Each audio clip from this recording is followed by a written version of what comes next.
শহরের বড় বড় শপিং মল আর অনলাইন কেনাকাটার যুগে আজও বাংলার গ্রামে সপ্তাহে একদিন বসে এক অন্যরকম পৃথিবী, যেখানে নেই কোনো এসি শোরুম, নেই কোনো ঝলমলে আলো, তবুও মানুষের ভিড় উপচে পড়ে।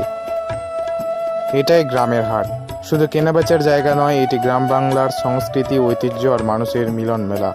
আজ আমরা ঘুরে দেখব এমনই এক গ্রামের হাট, যেখানে এখনও বিক্রি হয় হাঁস, মুরগি, কবুতর, মাছ, কাপড়, শাকসবজি থেকে শুরু করে নিত্য প্রয়োজনীয় সব কিছু, আর সঙ্গে থাকবে সেই পুরনো দিনের স্বাদ। হাটে ঢুকতেই চারদিক মানুষের কোলাহল, কেউ দরদাম করছে, কেউ নতুন জিনিস দেখছে, আবার কেউ দূর গ্রাম থেকে নিজের উৎপাদিত পণ্য বিক্রি করতে এসেছে। হাট শুধু ব্যবসার জায়গা নয়, এটি গ্রামের মানুষের সামাজিক মিলনস্থল। হাটের এক পাশে রয়েছে হাঁস, মুরগি আর কবুতরের বাজার। বিক্রেতারা সকাল থেকেই বিভিন্ন গ্রাম থেকে এগুলো নিয়ে আসেন। ক্রেতারা ভালো করে দেখে, হাত তুলে পরীক্ষা করে তারপর দরদাম করেন। এভাবেই বহু বছর ধরে গ্রামের এই হাটে চলে আসছে জীবন্ত পশু পাখির কেনাবেচা। এরপর রয়েছে মাছের বাজার। পুকুর, নদী আর খাল থেকে ধরা টাটকা মাছ সাজিয়ে রাখা হয়েছে। ক্রেতারা ভিড় করে নিজেদের পছন্দের মাছ কিনছেন।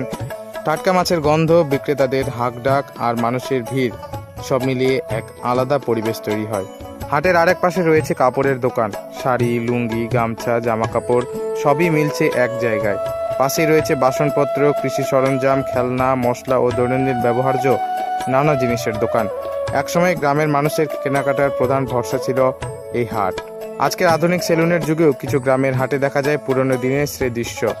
একজন নাপিত মাটিতে বা একটি ছোট টুলে বসিয়ে খোলা আকাশের নিচে বা সামান্য একটি ত্রিপলের নিচে চুল কাটছেন।